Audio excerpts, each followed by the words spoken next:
Good day everyone, you are welcome to today's tutorial.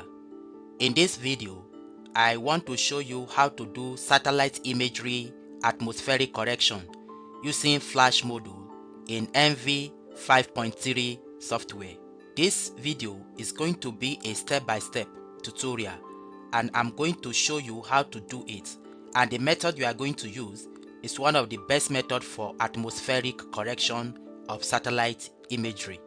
So I promise that I will be detailed in this video so that you understand every process and be able to execute the same process. So let's get started. To start with, FLAASH stands for Fast Line of Sight Atmospheric Analysis of Spectral Hypercubes, and it is an atmospheric correction module available within the ENVI software. It converts at sensor radiance or reflectance from multispectral or hyperspectral imagery into surface reflectance by modeling and removing atmospheric effects. So in this video, I'll show you step by step how to get it done. In this video, I'll be using Landsat 8. So I've already downloaded my Landsat 8 here. So if you don't know how to download Landsat 8, I've already done video previously where I show you how to download Landsat 8 or any other Landsat for free. So you can check the description box for that video. Then after that, open the ENVI software. In ENVI software, the first thing to do is to bring in the satellite image you want to do atmospheric correction on. So come to File and come to Open As. Since we are using Landsat image, come to Landsat and click on Geospatial with metadata. Navigate to the folder where you have your Landsat image. In this case, I have it here. So I'm going to select the MTL file. Select it and click on Open. Yes, here is my image. So I can zoom it to full extent. Here I have my Landsat 8. In atmospheric corrections using FLAASH module in ENVI, the first thing to do is to carry out radiometric correction.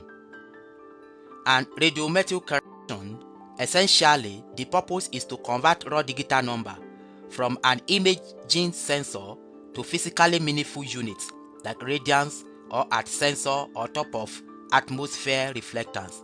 This enables quantitative comparison across scenes, sensor, and dates, and is prerequisite for atmospheric correction. That is, radiometric calibration is a prerequisite for atmospheric correction and also for time series analysis and for retrievers. So let me show you how to do radiometric calibration. To do radiometric calibration, come under this toolbox and look for radiometric corrections. Click to expand it. Then come down here and you can see radiometric calibration. Double click to open it. When it opens, select your file. Make sure you are selecting MTL Multispectral. Then click on OK. This will open this radiometric calibration page. The calibration type, make sure you select radiance, and then the output interleave, select BIL, and the output data type, select float. Then for the scale factor, by the time you click on apply FLAASH setting, it will automatically adjust itself. So click on apply FLAASH setting. You can see it has adjusted itself, that is the scale factor has adjusted to 0.1. Then the output file name, click here to navigate to your folder. So I'm working in this folder. So let's name it as radiance. Then click on open. It has captured that part. Then click on OK. The radiometric calibration is ongoing and it's going to take few minutes. Yes, the radiometric calibration is done and you can see the result here. Here is the result. You can see the difference. Mind you, it will also take some few minutes to build the raster pyramid for the results. The process of building the pyramid is completed, and you can zoom in to your image and you can see the difference between the calibrated one and the original image. Now, the next process is the FLAASH atmospheric corrections. So now to do that, come back to radiometric correction and come to atmospheric correction module. Click to expand it, and here you can see FLAASH atmospheric correction. Double click to open the tool, and here is it. So our input radiance image, click here and select this radiance, that is this one we calibrated. Then click on OK. So it will bring this radiance scale factor. Since we use radiometric calibration to generate this radiance, so we are going to use this second option called use single scale factor for all bands. Click to select it and leave the single scale factor at 1. Then click on OK. Then this output reflectance file, click here, navigate to your working folder. So let's name it Reflectance.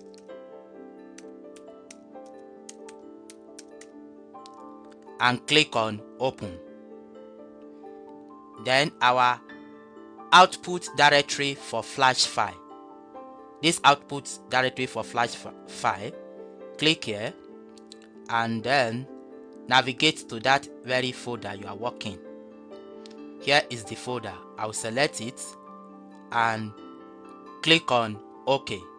So the output directory for FLAASH file has been selected. Then the root name for FLAASH file, let me just name it FLAASH. Yes. Then the scene center location, you can choose lat and long, you can choose any one depending on you. Let's go with lat and long. Let's say that is degree, minute, second. So the sensor type, since I'm using Landsat 8, so click here and come to Multispectral. Then since I'm using Landsat 8, I'll come to Landsat 8 OLI. Select it as the sensor type. Then here we have to select the dates and time of flight. Now to know that, go back to your folder. This is Landsat 8. Open it and come to the MTL file. Here is my MTL file. Double click to open it. So when it opens, let me bring it here.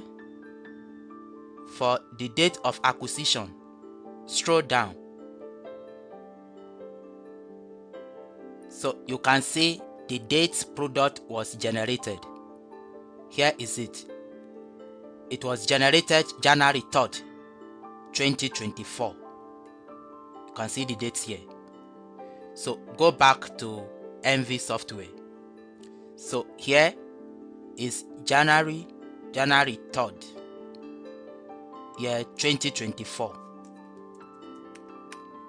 Yes. Then for the time of flight, go back to that very MTL file. Here you can see the time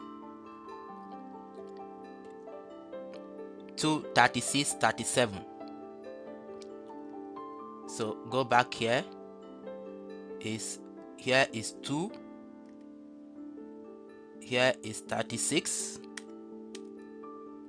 And then 37. Yes, this is the time. The ground elevation, and it must be in kilometer. The value you will input here depends on your location or study area. that is the location of the image you are using. So that is what the term is, what you put here, and it must be in kilometer. For my case is 0.634. Then the pixel size, I'm using Landsat 8, so the pixel size will be 30. So put 30 here. Then if you come down here, for the aerosol model, if you click on the drop down, you can see different model here, and then this depends on your location. So based on my location, tropospheric is the proper model, so I'll select it. Then the aerosol retriever, so I'm going with 2-band KT. Then for the atmospheric model, if you click on this drop down, you can see subarctic winter, mid-latitude winter, US standard, subarctic summer, mid-latitude summer, and tropical. This also depends on your location, depending on your lat and long. Now let me show you a document here. So my location based on the lat and long, let me show you again. Based on my lat and long, my location fall on tropical. So if I come here, my location based on my lat and long, the T stand for tropical. My location falls at tropical. So if you need this verified to locate your locations, you can kindly join our membership or buy me a coffee. I'll send you the whole manual and everything. So my location fall at tropical. So here I'll select tropical for my atmospheric model. Then for the water column multiplier, leave it at 1. And for the initial visibility, let's leave it at default, which is 40 kilometer. Then come to this multispectral settings. Click on this multispectral settings. It will open this multispectral settings page. So let me adjust this dialog, and I'm going with this option. So assign default values based on retrieval condition. Click on default and select this overland retrieval standard. Click on it. Then click on OK. So I've successfully set all the parameters here. So the next thing, click on apply. There is an error message here. Calculated solar elevation for given date, time, lat, long is negative. I think there is a mistake. So let's go back and check the actual date and time of the data acquisition. So I'll just click on cancel. So let's open the metadata again. Okay, I think here is the mistake. The date I initially entered was actually wrong. Likewise the time. This is the actual date and time. So date acquire at scene center time. This is the right thing I should enter. So this is December 16th, 2023. So what I will do, I will go back here and edit it. I will put December 16, 2023. Then the time, let's check the time. The time is 9:49:34. So I'll go back there. The time is 9:49:34. So let's verify. Yes, 9:49:34. So this is the actual time and date. Then let's click on apply and see the results.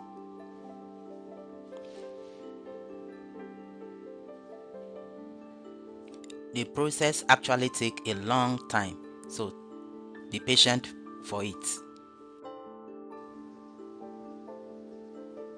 Yes, the process is done.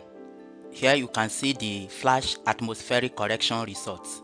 If I expand it a bit, here you can see the visibility. The visibility here is about 37.3 kilometer, and the average water amount is about 3.05 centimeter. So let me close these pages. Now the next thing is to bring in the reflectance results. So to do that, I can zoom this to layer, that is to full extent. Then to bring in the reflectance file, come to file and click on open. Then I will navigate to that folder where I save my reflectance, and here is the reflectance file created. So I'll select it and click on open.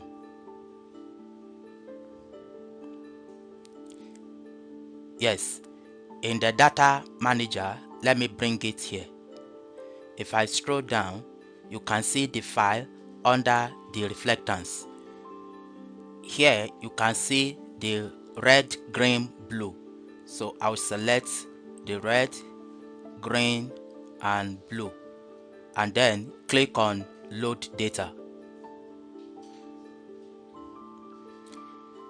Then close this page. So it's loading, building the raster pyramid. Yes, you can see my reflectance file. Here is the reflectance image. So if I wish, I can zoom in a bit. Let me zoom in here.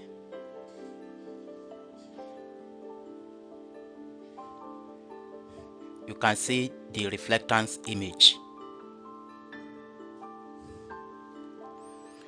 Now to check the minimum and maximum value, come back here. Let me collapse this. Come to statistics and come to compute statistics. Then select the reflectance and click on OK. The compute statistics parameter dialog appears.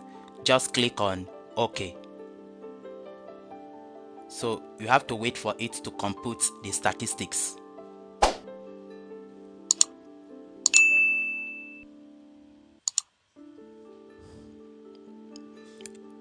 Yes, you can see the results. You can see the data value and the wavelength, and here you can see the minimum and the maximum value for each of the bands. You can see the mean, the standard deviation and other information here. However, if you want the minimum and maximum to range between 0 and 1, that is minimum of 0 and maximum of 1. So to do that, close this page.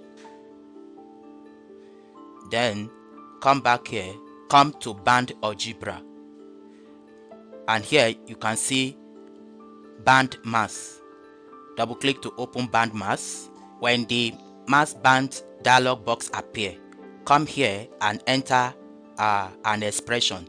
This expression, I will leave it in the description box for you to copy. So I'll just right click and paste my expression. So I'll leave the expression in the description box. Then click on add to list. So the expression has been added. Then click on OK. Map variable to input file. Click on it, and here select the input file, which is the reflectance, and click on OK. Yes, it has been selected. Then our output file name. Click on choose to enter the output file name. I'm going to give it a name. Let's call it reflectance final. And then click on open and click on OK. So this will take just few seconds to about a minute.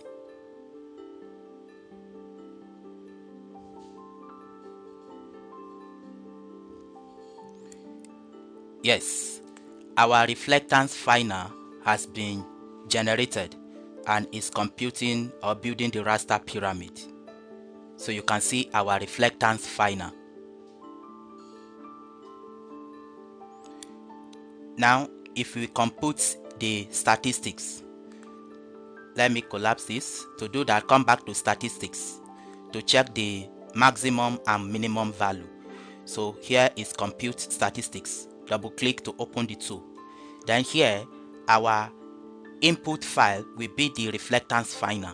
Select reflectance finder and click on OK. Leave all this at default and click on OK. So it will compute the statistics.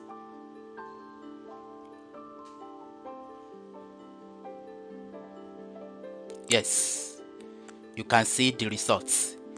You can see the minimum value and maximum value ranging from 0 to 1. So you can see it here, and also you can see the mean and the standard deviation for each of the bands. So let's close this page, and of course you can zoom in and zoom out. So let me uncheck this and uncheck this. Then we have the original image and the final image. So we can click on swipe to view the before and the final image. So you can see the before and the final image. This is the final image, and you can see the before and the final. So I hope you learned something new in this tutorial, especially on how to perform a FLAASH atmospheric correction on an image. If you like this tutorial, kindly subscribe and buy me a coffee. Thank you for watching.